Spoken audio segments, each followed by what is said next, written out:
Garbage collection is a must in any city. But what is a fair price for the service seems to be a hard question to answer. Right now, the garbage collection rate in Oklahoma City is $4.25 a month for curbside service. The city is proposing hiking the cost $1 to $5.25. This increase would be in line with the $174 million budget. At Tuesday's council meeting, some council members feel the cost can be kept down by using money in the general fund instead of having a rate increase, while others think the general fund money could go to better uses if residents simply paid a fair price for the city services. Let's try to give them good service, let's try to have good employees, and let's move ahead with this budget. It's important for the people of this city to have the services that they need, and the only way we can have the services is, in fact, if we've got the money to do it with. The only stumbling block with the new budget is here at the sewage treatment plant. The Oklahoma City Council wants to raise sewer rates as well as garbage and water.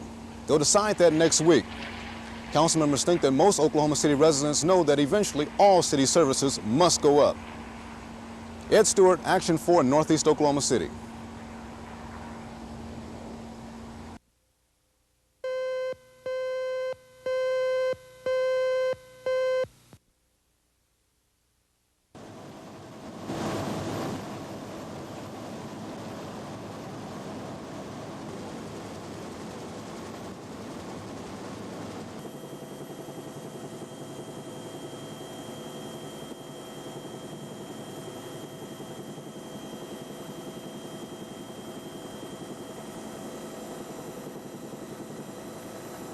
Now we're here today, of course, with the regional director of the Federal Management Agency, Mr. Jerry Stevens, and he is here to observe the damage, and we're showing it to him, and he will be reporting to the President of the United States on what he has found.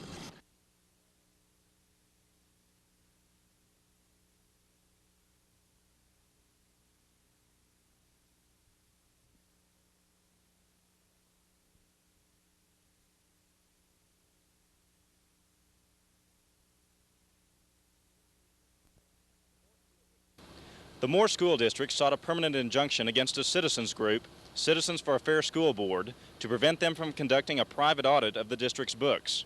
The group's members live in Moore, which is in Cleveland County, but the district named Tom Daxon as a party since his office is responsible for auditing government agencies. Of course, he's in Cleveland County. The attorney for the citizens group auditor is Lana Tyree. Tyree argued that Daxon was a bogus defendant, that he had no real interest in the case.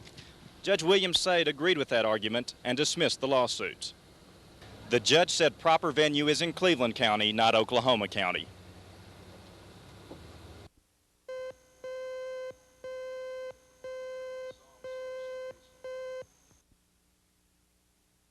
Reaching for a gun and that the police yelled halt surely would be substantial to them.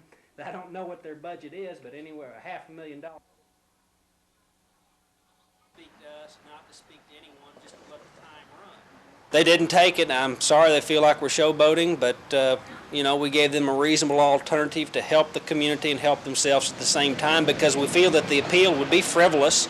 They don't have anything to appeal on. Judge West did an excellent job trying the case, and you know, if they don't want to take it, that's their business.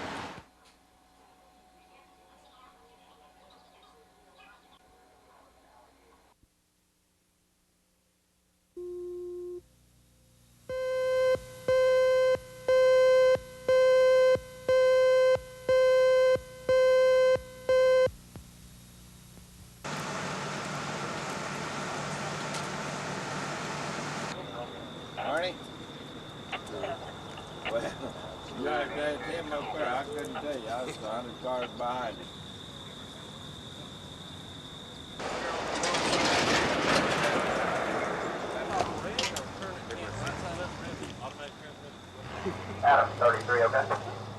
It's about burning out by now, I'm sure.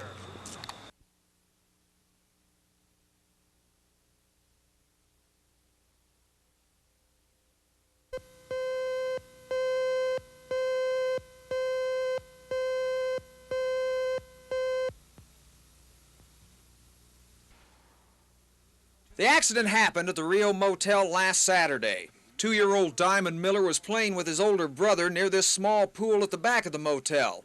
Diamond fell in, and by the time he was rescued, it was almost too late. He was taken to the intensive care unit at Children's Hospital. Earlier today, a health department official revealed that an inspection had taken place at the motel just 2 days before the accident. They found the pool to be in violation of safety standards and asked the management to clean it up, and they plan to follow up the inspection today or tomorrow. We'll go back to the motel and see that make sure that the pool has been drained, and if they have failed to do it, then we'll have to seek a court order to get them to do it. I don't think there'll be any problem on it, though. But there was a problem. When health officials came out to inspect the pool this afternoon, they discovered they had been talking about the wrong pool. The one their inspector had found in violation of standards was in another part of the complex. The small pool in which Diamond Miller had almost drowned shouldn't even exist. As far as the health department was concerned, no permit had ever been issued for its construction. It seems that we had an inspector out to check the place last Thursday on the pool up by the office, which is the one that we had permitted, that we knew about. This one seems to be attached to a condominium, and we did not know about this. It was not licensed or permitted, which made it an illegal pool. And it's at one time had a fence or a wall there where it couldn't be seen from the road, but it looks like that's been knocked down now. The management of the Rio Motel was not available for comment this afternoon, so we don't know why this smaller pool in back of the motel was never issued a permit. In the meantime, 2-year-old Diamond Miller is still in intensive care in critical condition at Children's Hospital. Ted Brown, Action 4, next to the Rio Motel.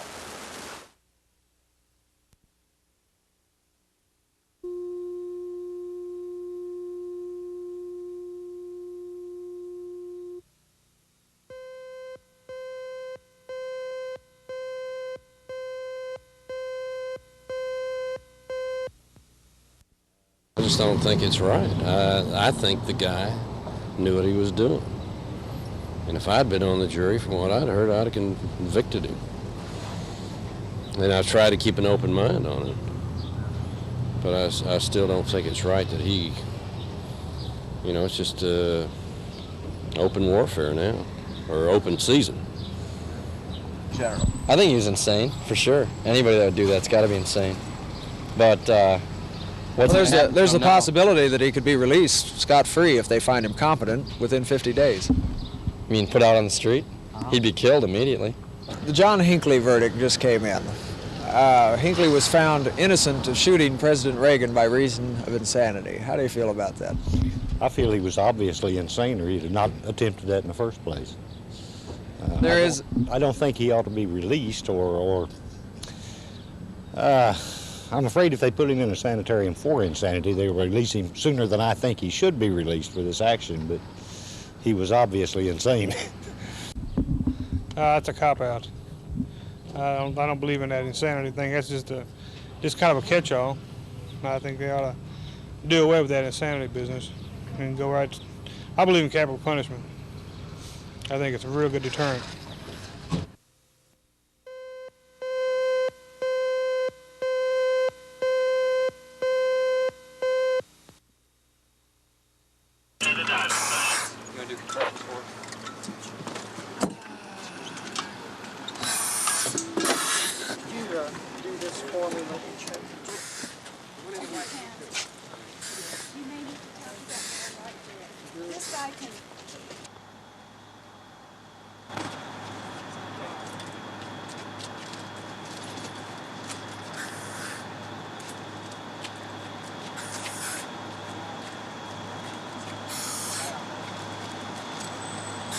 So oftentimes in the case of drownings, by the time someone is discovered to be underwater, it's rare that anybody can recover the victim soon enough to save a life. You just can't simply exist underwater very long, and so we weren't successful in saving the man's life.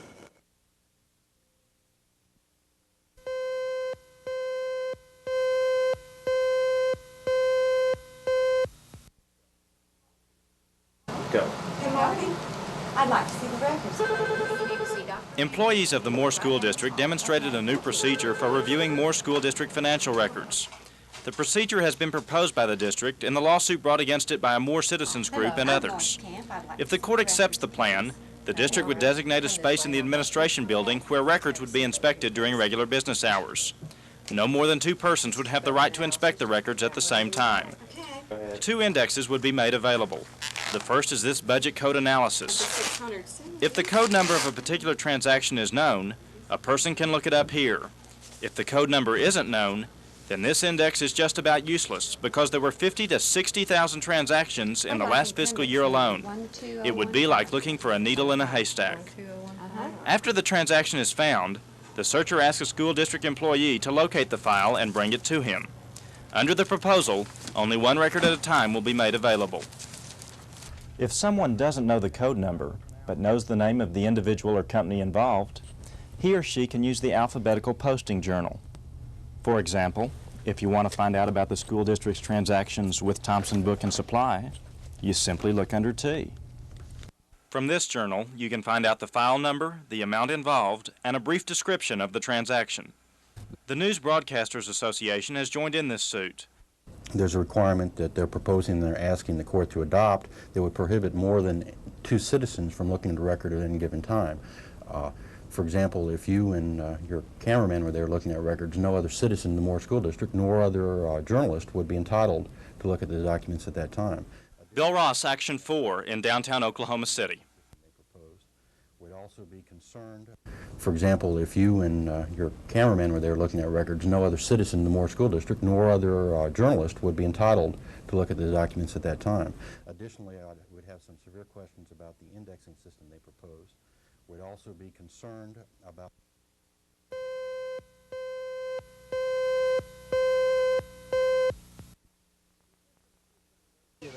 the fish in the 2 city lakes were contaminated with the chemical chloridane, which until 1980 was used as an insecticide. Somehow the chemical got into the lakes and sank to the bottom, contaminating the sediment. Officials were especially concerned about lake bottom fish like catfish and carp.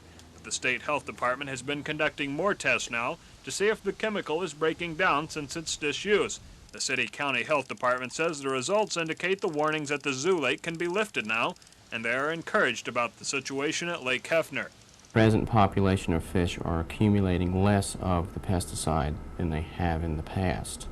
However, there are still some fish in the population, predominantly the older fish and the larger fish, that still have some chloridane in them in excess of the Food and Drug Administration's limit. The health department wants to have another look at Lake Hefner before they remove the warnings there, although most of the fish are safe. In the meantime, they point out the highest concentrates of chloridane accumulate in the skin and the fat of a fish, so fish caught at Lake Hefner should be prepared as fillets.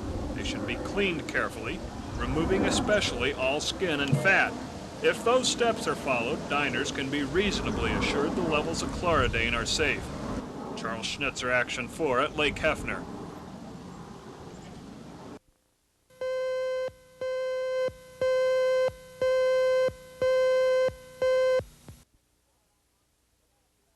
All right, I'll give it to you. Well, that's better. Thanks a lot. Yeah. Of all the people that have ever wanted to run away and join the circus, most of them have probably wanted to become clowns. They had their chance today at the Myriad, where the dean of the Ringling Brothers Clown College set up shop to look for prospective students. You don't have to go down. When you walk up, you climb the ladder, and you walk across the wire to the end, and that's it. The state academic robes and bulging textbooks are missing. The lessons come from the age-old knowledge of what makes people laugh. Clowns found that key more than a century ago, and they haven't had to change with the sophistication of time. They still love it because it was, we grew up with it. It's like a hot dog and hot dogs and apple pie and stuff like that. It's just an American tradition, and people grew up with it, and it's just part of their life. And they'll go to it. I've had people come and say, I haven't been to a circus in 20 years. And when they get out, they say, oh, I wish I'd have went 20 years ago and went every year, you know. The art of making people forget their problems is an acquired one. Not all these clowns will be accepted into the college, and not all those who are accepted will make the Ringling Brothers. But they will all try to make life a little easier, because that's the nature of any clown, with or without a clown's face. Charles Schnitzer, Action 4 at the circus. Hey, how about some more pepper?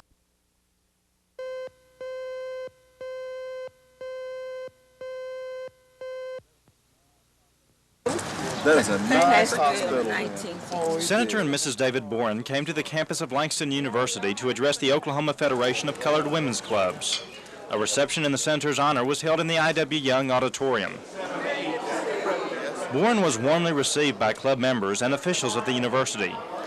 The Senate was in recess this week, so Boren had the chance to shake a few hands and talk to his constituents. Nice to meet you. I'm going in and catch up. Prior to his keynote address to the club, I had a chance to talk to the senator about many things. He's unhappy about the John Hinckley decision. Boren thinks the law should be changed so a jury could find someone like Hinckely guilty but insane. The senator is also worried that Israel's invasion of Lebanon could lead to a wider crisis, and he hopes all foreign troops will withdraw from that country. Boren returns to Washington next week when the Senate takes up tax legislation. He has deep misgivings about the budget that was passed. I think we're going to be adding between $400 and $500 billion to the national debt under that budget in just the next 3 years. And if we do that, we're not going to get these interest rates down, and we're not going to have an economic recovery. Senator David L. Boren. Boren told club members that all Oklahomans should be proud of the progress the state has made in its 75-year history. The club is holding its 72nd anniversary convention this week. Their theme is Developing and Conserving the Human Potential, Shades of Doubt, Rays of Hope. Boren said many states have doubts about what's ahead, but Oklahoma should have nothing but high hopes for the future. Bill Ross, Action 4, on the campus of Langston University. And again, the banner is behind me. We're going through a very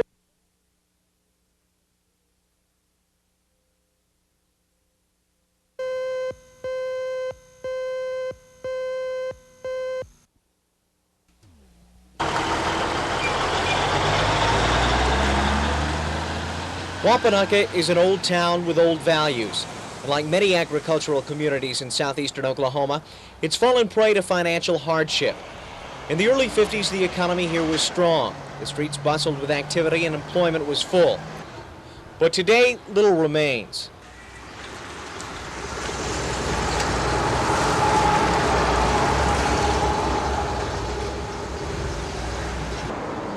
Because of the poor economy, many of the townspeople have left. But the few old-timers that still do live here have fond memories of the way their town used to be and are saddened by its demise. It's a loss personally because of the love for this little town. And you, as you look at these buildings now, you know, you might not see how anybody could have a love for a place like this, you know, the way it looks now. But of course, we still got a lot of good people here. But urbanization isn't the only thing that's killing Wapanucka. About 3 years ago, an oil tanker crashed into the city's water supply, and that's when the problems really began. The city was able to temporarily achieve condemnation of some private artesian wells as their secondary water supply. They borrowed $210,000 to start the water project and another $130,000 to pipe the water into town. But the original owners of the property where the artesian wells were pumping said Wapanucka had destroyed much of their land. They sued the town and won a $112,000 judgment. This added expense has forced the town into bankruptcy.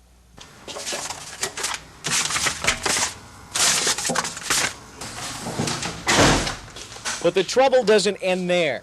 This is C.D. Robertson, Jr. Robertson is the postmaster in Wapanucka and has lived here all of his life. If a federal judge decides the judgment against the town is valid, Robertson and every other property owner in this community could become financially liable for the town's debts. That could amount to as much as $600 a year extra in property taxes.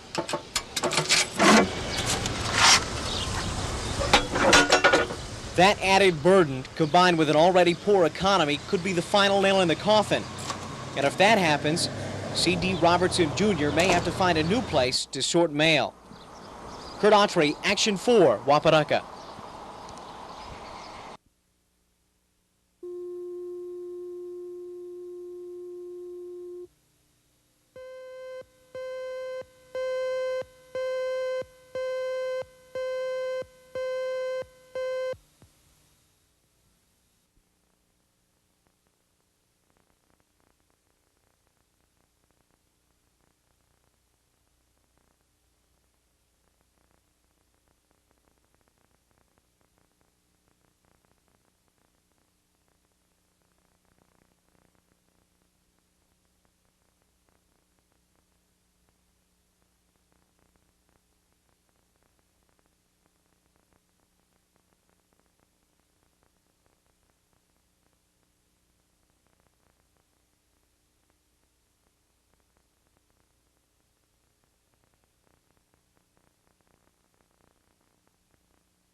Skyhawks, 4 or 5, came low across the bay to bomb the 2 landing ships unloading men and supplies.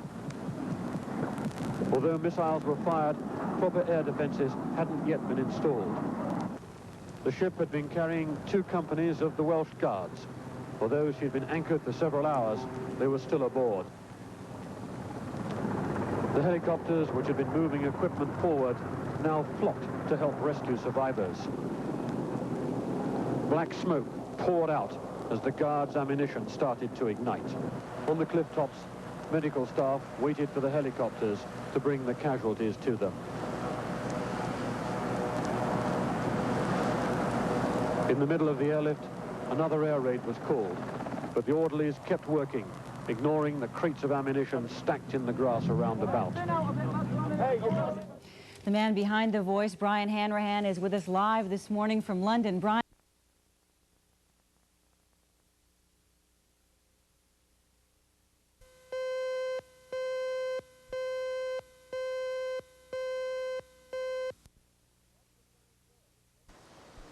Like the sign says, Oklahoma National Bank does love the city police department. Less than 2 weeks ago, a pair of off-duty policemen working at the bank ran down a robbery suspect just moments after the bank was held up. The policemen retrieved the suspect's gun and all the missing loot. The bank was very thankful for the quick action. But we're especially honoring our guys. There's 7 officers that work at Oklahoma National Bank all the time. So if you have any bad ideas, forget it, because these are super policemen. Patrolman Matt Gardner and Roger Knox are credited with the color. The bank gave each officer a certificate of appreciation for his effort. Then the police department turned the tables on the bank. Police Chief Lloyd Grambling made 2 bank employees honorary police officers. Gary Gibson was recognized for keeping cool and setting off the proper alarms during the recent robbery. Bonnie McAllister was cited for detaining 2 forgery suspects in a separate incident. Like the sign says, the bank does love the police, and the police love people who appreciate them. Scott Wallace, Action 4, South Oklahoma City.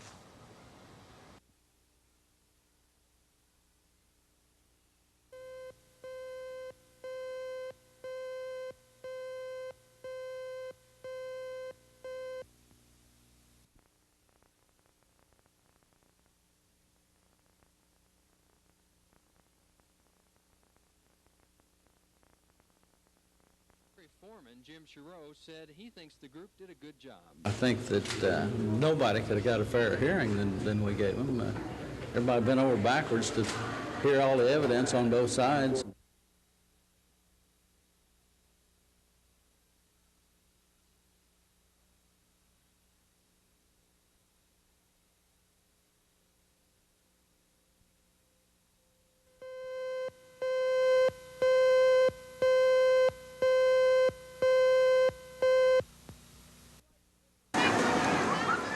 If you like spinning around like this, that's your business, but you should at least have some assurance that you'll be able to walk away when the ride is over. That assurance comes from these 2 men. An Oklahoma law requiring inspections of amusement rides goes into effect this October. State officials will examine the rides each time they're set up to make sure they're safe. The good operators welcome inspection because it keeps their accidents down, it keeps their insurance premium down because they don't have a high accident rate. This is a training session for Oklahoma inspectors. Dan Dudley is from Maryland. He's been inspecting rides there for several years. He's showing others what to look for on the rides, signs of stress that could cause them to break down while they're full of passengers. He estimates that amusement rides caused about 6,000 injuries last year. But with the new inspection program going into effect, he hopes to prevent any happening in Oklahoma. Ted Brown, Action 4 at Frontier City.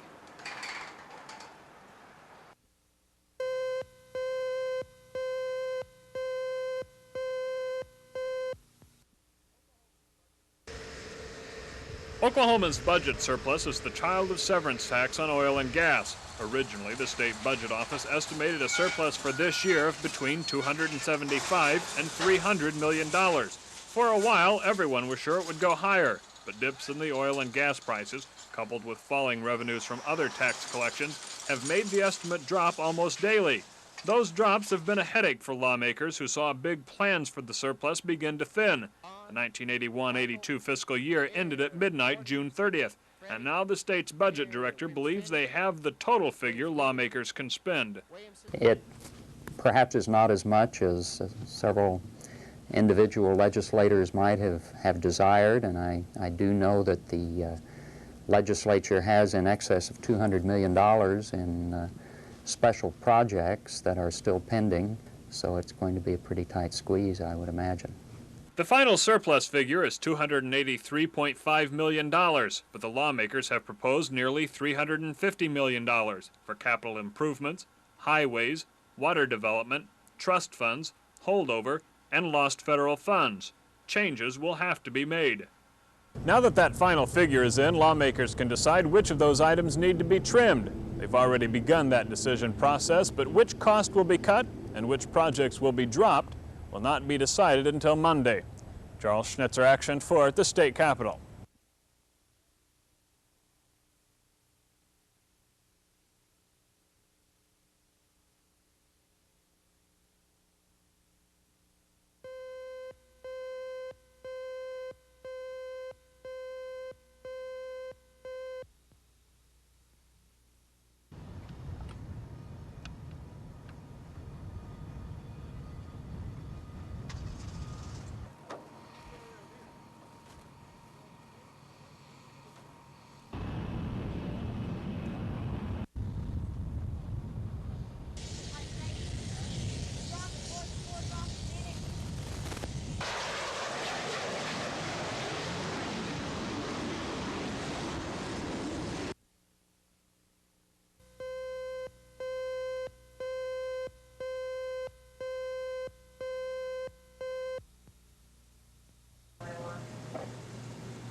The bad news about Penn Square Bank caught a lot of depositors off guard, but many quickly recovered and began flocking to these automated teller stations to withdraw all the money they could get their hands on. Can you tell us why you're up here tonight? Try to get as much money out of here as I can.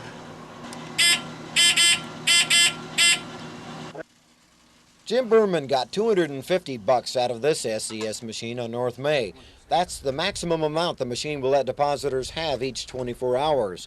The SCS station was a popular place for Penn Bank depositors.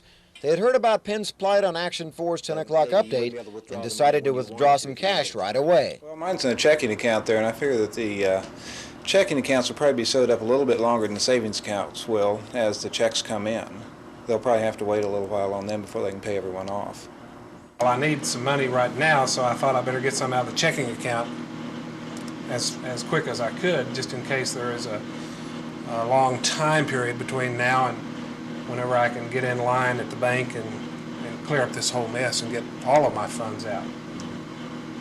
Most of the Penn Bank depositors said they'd be back to try to collect more of their money as soon as the machine would let them. Scott Wallace, Action 4, Northwest Oklahoma City.